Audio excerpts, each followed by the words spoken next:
In front of me is Samsung Galaxy Z Fold 8 Ultra, and today I would like to show you how you can turn on or off adaptive brightness.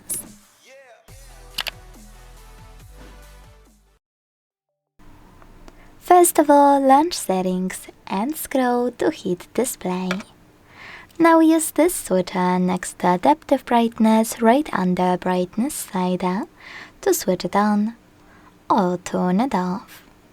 But what most people miss is that you can always go into Tap menu by swiping down from the top right corner of your screen, and instead of entering settings, hold your brightness slider until you see adaptive brightness option. Use this switcher to manage it and then select done. Thanks so much for watching. If you enjoyed this video, leave a like, comment and subscribe. Bye!